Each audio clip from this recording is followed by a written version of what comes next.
Step 2. Inside the word. Section A. The hyphen.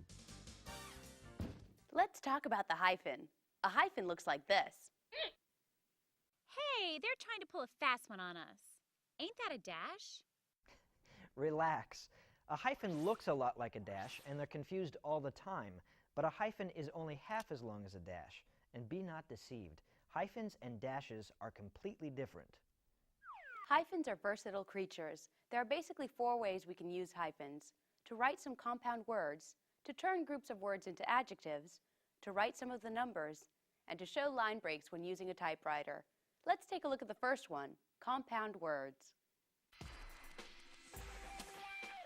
If you know nouns like I know nouns, you probably already know how occasionally 2 or more nouns can come together to form a compound noun. And sometimes when that happens, they're connected with a hyphen. Hyphens are just part of how the words are spelled, like mother-in-law, tic-tac-toe, and turkey jerky. And if you're ever really stuck, look in the dictionary.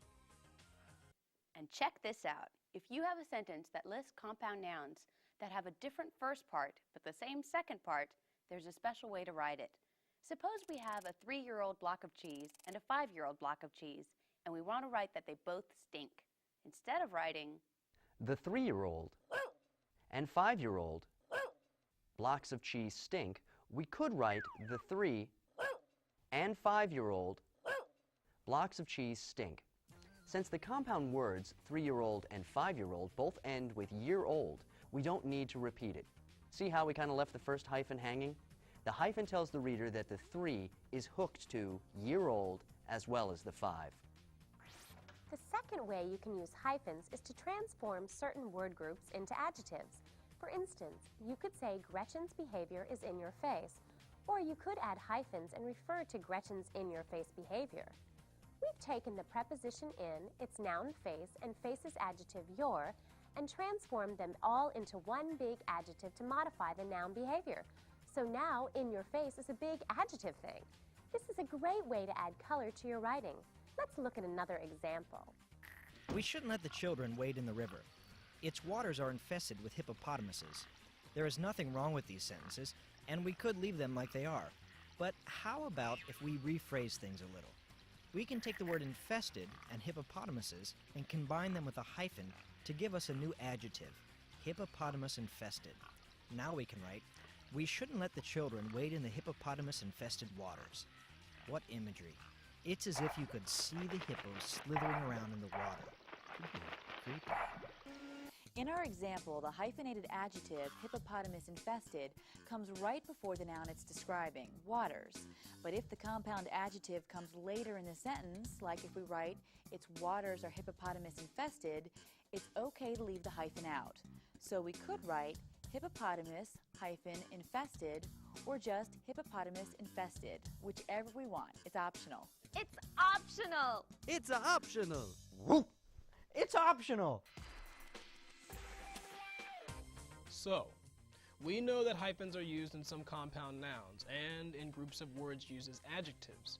A spin-off of this is our third use of hyphens, the hyphenated number. If you've ever written a check, you may have known hyphens go in there somewhere, but you may not have been sure exactly where. The only 2 times you use hyphens with numbers are when writing the numbers between 21 and 99. So if you need to write 165, the only place you need the hyphen is between the 60 and the 5, since 65 comes between 21 and 99. The same is true for 71, 47, and 84. The fourth way to use a hyphen is practically extinct. Believe it or not, millions of years ago, before word processors and spell check, people had to use machines called typewriters. These typewriters ran without electricity, and amazingly, you couldn't just keep typing when you got to the end of a line. You had to decide when to stop on a line and start a new one. So, if you had too much room to go to the next line, but not enough room to type your next word, you were stuck, unless you used a hyphen. By placing a hyphen after any syllable in the word, you could continue the word at the next line. So, hyphens really helped you out a lot. That's why everyone was so happy. Cheerio. Suppose we write, when Inga was on the game show, she cheated by using telepathy. When we get to the word telepathy, we have a problem. There isn't enough room to fit the whole word, but if we just slide it to the next line, we have this big empty space. But by using a hyphen to break up the word telepathy, we can write it like this, with a hyphen in between the second and third syllables. Inga knew we would do that. So those are the uses of a hyphen. Hyphens can be used to form certain compound nouns, to make groups of words into adjectives, to write some numbers, and to show a word break between two lines in writing. Now we're going to talk about the second punctuation mark you use inside words, the wily apostrophe. Section B. The apostrophe. The apostrophe is a powerful little mark. It's a shape sort of like a comma, except it sits on top of a word instead of resting on the bottom line. It can be used to combine two words into one, what we commonly call contractions, and to change everyday nouns into their possessive forms. First, let's take a look at contractions. You probably already know what contractions are. Contractions are words that are made by combining two words into one, with an apostrophe showing where letters have been left out. Contractions are usually formed by connecting a helping verb with the word not or a pronoun.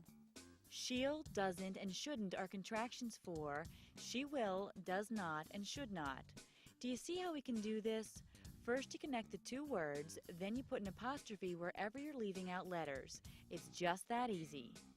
Of course, there's always one troublemaker. The contraction for the words will not is won't, not willn't. What a jerk.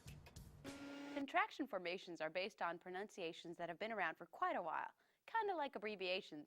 So you can't just shove words together, making contractions willy-nilly. If it doesn't sound right when you do say it, it isn't right. So just use the two words separately. As we just said, usually the way to make a noun possessive is simply by adding an apostrophe S. This is the way to go whenever the word does not end in S, whether it's singular or plural. Look at singular nouns like chicken, Eliza, and belly button, and plural nouns like children, deer, and mice. Notice that none of these words ends in the letter S. Therefore, to make them possessive, all we have to do is add apostrophe S, which would give us chickens, Elizas, belly buttons, children's, deers, and mices. Here's the deal. If you have a singular noun that does end in an S, you still add an apostrophe S. This confuses a lot of people because it can look a little messy, but rest assured, it's all good. So singular nouns like actress, Charles, and Mrs. Douglas, all of which end in S, take an apostrophe and another S to make them possessive. If we do that here, we'll get actresses, Charleses, and Mrs. Douglases. Correct one and all. As you may have already deduced, the last kind of noun we're going to look at is the plural noun that ends in S, which happens to be most plural nouns. For these guys, all you do is add an apostrophe to the end of the word and you're done. No extra S is needed. Look at the plurals brothers, countries, and woodpeckers. According to the rule we just gave you, all we have to do is add an apostrophe to the end of the words. That'll give us brothers, countries, and woodpeckers. Okay, let's recap how we use apostrophes to make possessives. If the word doesn't end in an S, whether it's singular or plural, we add an apostrophe S. If the word is singular and it ends in an S, again, you add an apostrophe S.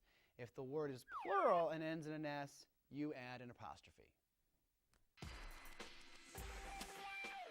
The last thing an apostrophe can do is form plurals of letters, numbers, and words that are being referred to as words in a sentence. Before we go on to show you exactly what we mean, remember this. Letters, numbers, and words that are referred to as words are the only times you use an apostrophe to make a word plural.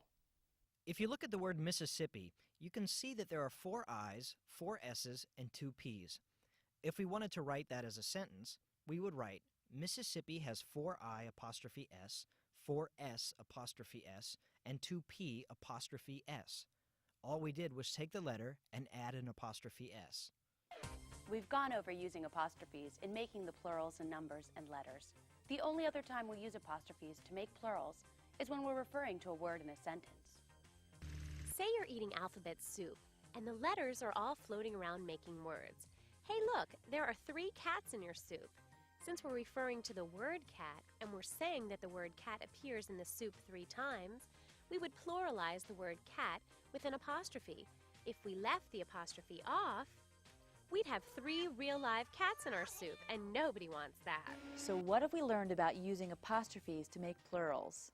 Writing letters, numbers, and words that are referred to as words are the only times you use an apostrophe to make a word plural. Got it?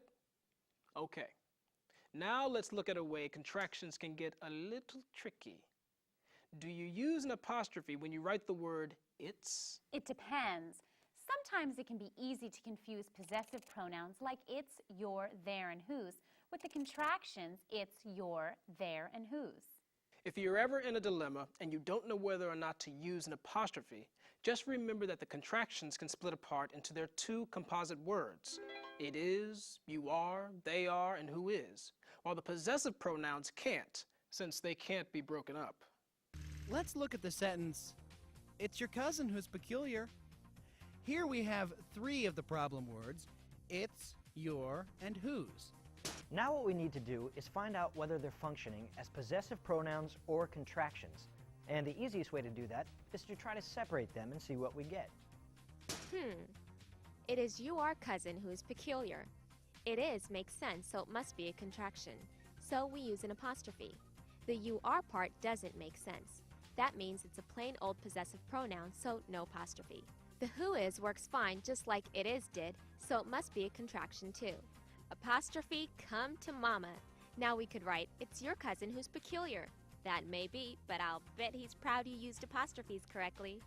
That's pretty much everything we need to know about hyphens and apostrophes. Here's a recap. Hyphens have 4 main uses. First, some compound words like mother-in-law use hyphens in their spelling. Second, you can use hyphens to transform some groups of words into adjectives. If the new hyphenated adjective comes right before the noun it describes. Third, hyphens are used to write the numbers between 21 and 99. And finally, hyphens can be used to indicate word breaks at the end of a line of text when using a typewriter or writing by hand.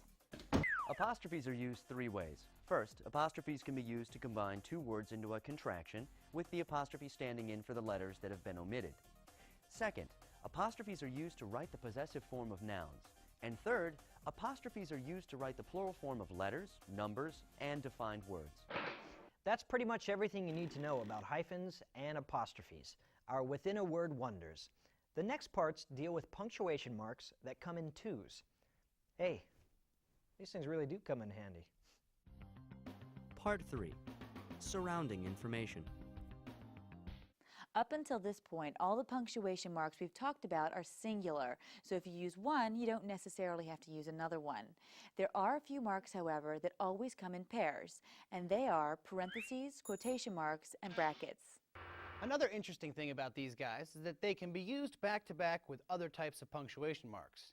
So first, we're going to show you how to use parentheses, quotation marks, and brackets correctly.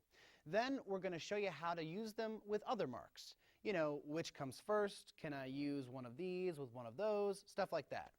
The first marks we're going to talk about are parentheses.